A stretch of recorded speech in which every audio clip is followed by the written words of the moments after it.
সুপ্রিয় দর্শকবৃন্দ, এসজি টিভির পক্ষ থেকে আপনাদেরকে সুস্বাগত। আজকে আমরা এই পর্যায়ে আমাদের এলাকা সাততিয়া গ্রামের পার্শ্ববর্তী গ্রাম মনসা, মনসা গ্রামের পশ্চিম মনসার পেয়ার বক্সু সওদাগরের দ্বিতীয় ছেলে এবং পেয়ার বক্সু সওদাগরের দ্বিতীয় ছেলে মোহাম্মদ নুরুল আজিমের 30 বছর আগে ঘটে যাওয়া আমাদের অত্র গ্রামে একটা মারাত্মক অ্যাক্সিডেন্ট এবং আল্লাহর যে অশেষ নিয়ামত রহমত, এই যে স্পষ্ট আমরা চোখে দেখছিলাম, এই ঘটনাটাকে আপনাদের সামনে তুলে ধরতেছি এবং ওনার সাথে হালকা সাক্ষাতের মাধ্যমে। আসসালামু আলাইকুম। আপনার নাম কি? আমার নাম মোহাম্মদ নুরুল আজিম। আচ্ছা, আজকে থেকে 30 বছর আগে যে একটা ঘটনা, আপনি যে একটা আশ্চর্যজনক ঘটনা আপনার জীবনে যেটা ঘটছে, এই ব্যাপারে আপনি যদি একটু আমাদেরকে পরিষ্কার ধারণা দেন। আজ থেকে প্রায় 30 বছর আগে যখন আমি কৃষিকাজ দিনমজুরের কাজ করতেছিলাম, আচ্ছা, তখন ওই বদিমাঝির কিছু ধান কাটা নিয়েছিলাম আমরা 4 জন মিলে। হ্যাঁ। কে কে আপনি বলতে পারবেন? আমি, তারপরে আফসার বাবার নাম তো নবানি লেদু, লেদু, তারপরে হানসন সওদাগর, জি, তারপরে সিরাজ মিয়া। সিরিয়াস মিয়া। আমরা 4 জনে মিলে ধান কাটা নিয়েছি। ওগুলো ধান কেটে ফেলছি, কেটে ফেলার পরে ধান আনা শুরু করছি বিকালবেলা। হ্যাঁ, বিকালবেলা তখন 3টা হবে। ধান দ্বিতীয়বার আনার, শীতকাল ছিল না? শীতকাল ছিল। শীতকাল ছিল। ধান আনতে যাইতেছি, আচ্ছা, তখন একটা জমিনে দেখি ওখানে ধান ক্ষেতের মধ্যে ধান সম্পূর্ণ শোয়া অবস্থায়। ধান শোয়া অবস্থা। হ্যাঁ, ধান শোয়া অবস্থায়। আচ্ছা, তখন দেখতেছি এখানে কিছু লোকেরা চিল্লাফাল্লা শুনতেছিলাম। আচ্ছা, আচ্ছা। চিল্লাফাল্লা শোনানোর পরে আমরা মনে করতেছি এখানে হয়তো শিয়াল মোয়াফ এদিকে আসছে। একটা শিয়াল মোয়াফ এসে ভিতরে ঢুকছে এবং তখন মনে নাড়াচাড়া করতেছে না? জমিনের কোনায় যখন আসলাম, তখন দেখতেছি যে ধানের মধ্যে কিছু এইভাবে নাড়াচাড়া করতেছে। ধান যখন নাড়াচাড়া করতেছে, আমরা সিদ্ধান্ত করলাম এখানে একটা মোয়াফ ঢুকছে। শিয়াল ঢুকছে। শিয়াল ঢুকছে। তখন ওইটা শিয়াল মোয়াফ মনে করে ছেলেদের আমরা দেখিনি। আচ্ছা, দেখেন না। তখন আমি একটা বক ছিল বড়, ওই বকটা নিয়ে মাথায় তুলে খুব জোরে একটা বাড়ি দিলাম। আচ্ছা, আচ্ছা। বাড়ি দেওয়ার পরে দেখতেছি দানের বক দিয়ে দান একটু সরাইয়া দেখতেছি এখানে একটা আঁটু উপরে, মাথাটা নিচে এইভাবে শুয়ে আছে। আচ্ছা, মাথার এখান থেকে চামড়া উল্টিয়ে এখানে চলে আসছে। মাথাটাকে দুই ভাগ হয়ে গেছে না, মাথা দুই ভাগ, চামড়া চামড়া মাথার চামড়া এটা স্লিপ করে এসে এখানে এসে পড়ে এটা বড় হয়ে গেছে গা। আচ্ছা। তখন আমি এটা দেখে মাত্র আমি আঁটুটা ধরে ছেলের আইলের উপরে, একটা পথের আইল ছিল, পথের আইলের উপরে বসাইছি। তখন চৌকিদার আব্দুল শুকুরের বড় মেয়ে এসে ওনাকে ধরে, উনি বুঝতে পারছে যে চামড়াটা উল্টে গেছে, মাথার কুলিটা চামড়াটা উল্টে গেছে, কুলি না। এটা আবার তাড়াতাড়ি করে টানে দিয়ে ওনাকে গামছা দিয়ে ডাকে রাখছে। তারপরে ঘর থেকে বড় মানে তারপরে ইয়ে করছে, জামাই দিছে। ওর কোনো খবর নাই তখন, না সারা শব্দ নাই, লড়া চড়াও নাই। তখন ওকে কোলে নিয়ে এই অবস্থায় আমাকে কেউ ভয় লাগাই গেছে। ভয় লাগার পরে আমি দৌড়ে মাজারে গিয়েছিলাম। মাজারে গিয়ে নামাজ পড়ে এখানে কান্না করতেছি। এদিকে শুনলাম ছেলে নাকি ওখানে নিয়ে গেছে, হাসপাতালে নিয়ে গেছে, চট্টগ্রাম মেডিকেল হাসপাতালে।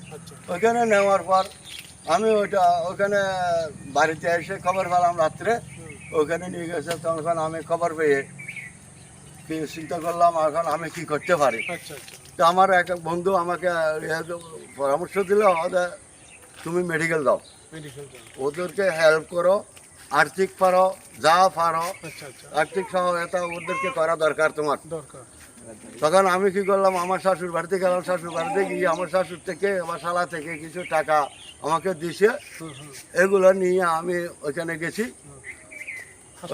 হাসপাতালে গেছি। হাসপাতালে গিয়ে বাইরে ঘুরতেছি ভয়ে।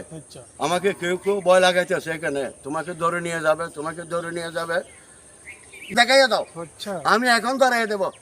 পুলিশ আসতেছে, আচ্ছা ডাক্তার বই লাগাচ্ছে হ্যাঁ ডাক্তার বই লাগাচ্ছে। তারপরে এরকম একটা হ্যাঁ accident, তখন ওই বালির মা হচ্ছে ছেলের মা। ছেলের মা, ছেলের মা ছেলেটার বলতেছে নাম যে কি? আলাউদ্দিন না? ছেলের নাম আলাউদ্দিন। আলাউদ্দিন, হ্যাঁ। ছেলের মা বলতেছে উনি আমার ভাই, আমার কাজ করতেছে গড়ের বিন তোলার সময় বিনটা হাত থেকে চুলে পড়ে গেছে, আমার ছেলের মাথায় পড়ছে, ওর কোনো দোষ নাই। দোষ নাই। ইয়ান আপনার শালা বলতেছে কি তুমি চলে যাও। চলে যাও। বাসে আর নাজিম মাস্টার হেল করিয়ে আচ্ছা নাজিম মাস্টার কি বলেছে? নাজিম মাস্টার তখন ইয়ান দিত নাই মেডিকেলের তুমি বাইরে ব্রিজগুলো আছে ব্রিজগুলো তুন আইয়ের নোয়া রাস্তা দিয়ে রে মাস্টার দেখা করছি আচ্ছা।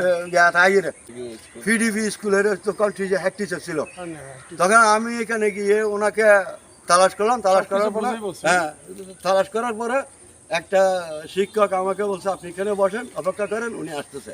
আচ্ছা উনি আসতেছে বলে সাইড দিয়ে এসে অন্যজা মাস্টার নাজিমুদ্দিন মাস্টার আসে আমাকে বলা বাগনা কি বাগনা কি তো আগে তো মামু হতো এখন আই বাংলার পুলিশে এখন আয় কেন বুঝুম আচ্ছা আচ্ছা হয়তো তোরে খেয়ে কিছু করতে তুই নমাতিস চিন্তা ন করিস তুই আল্লাহ আল্লাহ কর, কিন্তু তারা আর্থিক সহায়তা আন করে যাবি খুশি দূর ভারস তুই আচ্ছা আচ্ছা আচ্ছা।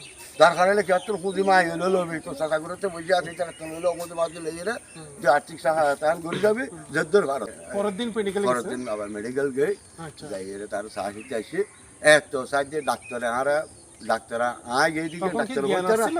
হ্যাঁ ওর জ্ঞান আছে জ্ঞান আসছে। জ্ঞান আছে সিলেটিলে ঘরানোর পরে ওর জ্ঞান আছে। আচ্ছা আচ্ছা তখনও ছেলের মা বলতেছে যে এটা আমার ভাই, এটা আমার ছেলে, আমার ভাই আমার ঘরের বিম তুলতেছে যে পড়ে গেছে। ওই হাত ছুটে বিম পড়ে গেছে। মানে আপনার মা আপনাকে হেল্প করতেছে? হেল্প করতেছে। আচ্ছা আচ্ছা তখনও ছেলের মা বলতেছে যে এটা আমার ভাই, এটা আমার ছেলে, আমার ভাই আমার ঘরের বিম তুলতেছে যে পড়ে গেছে। ওই হাত ছুটে বিম পড়ে গেছে। মানে আপনার মা আপনাকে হেল্প করতেছে? হেল্প করতেছে।